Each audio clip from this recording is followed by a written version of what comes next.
দর্শক, রাজধানীর বাইরে ঘন ঘন লোডশেডিংয়ে নাকাল মানুষ, বিপর্যস্ত জনজীবন।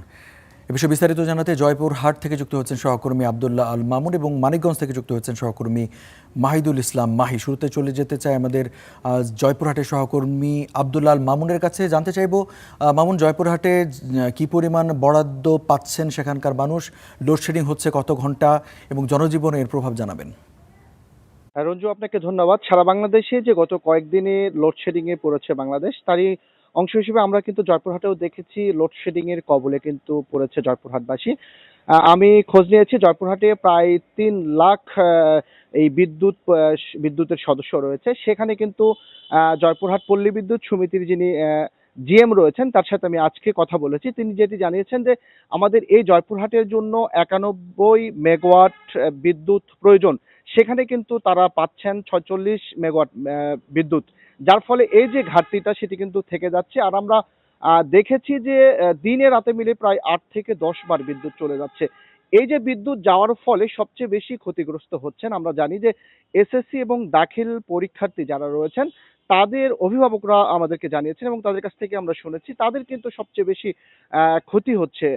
যেহেতু তাদের পরীক্ষা চলছে, পড়াশোনার বিষয়ে রাত করে যেহেতু বিদ্যুৎ থাকছে না, 8 থেকে 10 বার বিদ্যুৎ চলে যাচ্ছে, যার ফলে কিন্তু তাদের পড়াশোনার চরম বিঘ্ন ঘটছে বলে আমরা জানতে পেরেছি। আরেকটি বিষয়, জয়পুরহাট যেহেতু কৃষিপণ্য এলাকা, এখানে কিন্তু এখন ইরি বোরো ধানের মৌসুম চলছে এবং ধান, আধা পাকা ধান কোথাও কোথাও কাটার মৌসুম আর কিছুদিনের মধ্যেই মাড়াই মৌসুম শুরু হবে। তো এই যে ধান মৌসুমীতে সেচ দেওয়ার বিষয়ে কিন্তু কৃষকরা সময় মতো তাদের জমিতে সেচ দিতে পারছে না এই লোডশেডিং এর ফলে, যার ফলে কিন্তু কৃষকরা একটি দুশ্চিন্তায় রয়েছে।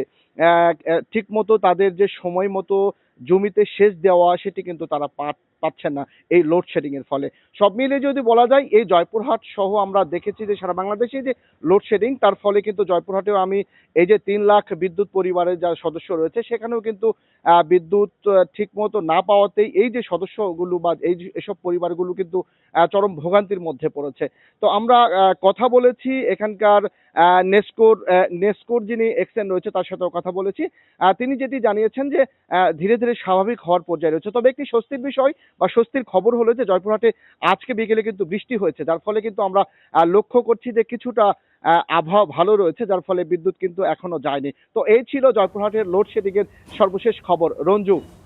মামুন, আপনাকে ধন্যবাদ। দর্শক, জয়পুরহাটের পরিস্থিতি জানাচ্ছিলেন সহকর্মী। এবারে চলে যেতে চাই মানিকগঞ্জে, সেখান থেকে যুক্ত আছেন মাহিদুল ইসলাম মাহি। মাহির কাছ থেকে জানতে চাইবো, মাহি, আমি দেখতে পাচ্ছি আপনার পেছনে অন্ধকার, এখন কি সেখানে বিদ্যুৎ আছে কিনা? আর আমাদের সহকর্মী জয়পুরহাট থেকে জানাচ্ছিলেন যে বিদ্যুৎ চাহিদা একটু কম, কারণ বিকেলবেলা বৃষ্টি হয়েছে। আপনাদের ওখানেও কি বৃষ্টি হয়েছে কিনা জানাবেন।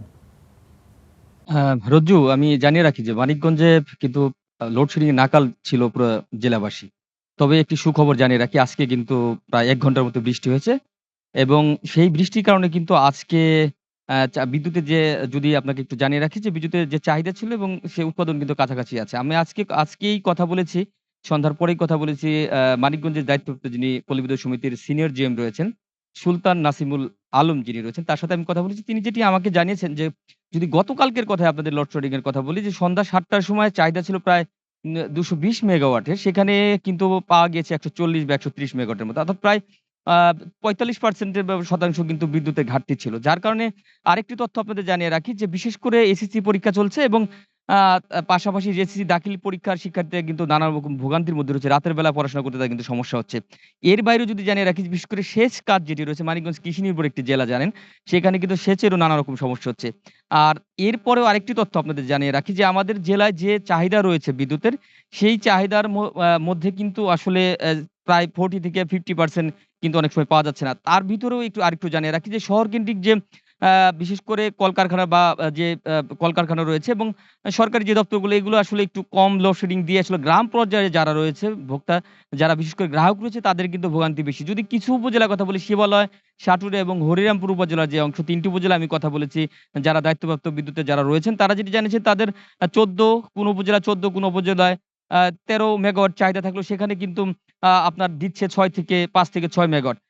মানিকগঞ্জে আসলে যদি বলি, আসার খবর, আজকে বৃষ্টি হওয়ার কারণে কিন্তু চাহিদা মোটামুটি আজকে কিন্তু লোডশেডিং একটু কম। রঞ্জু, আমার কাছে এতটুকু ছিল মানিকগঞ্জ থেকে লোডশেডিং এর সবশেষ তথ্য। মাহি, আপনাকে ধন্যবাদ।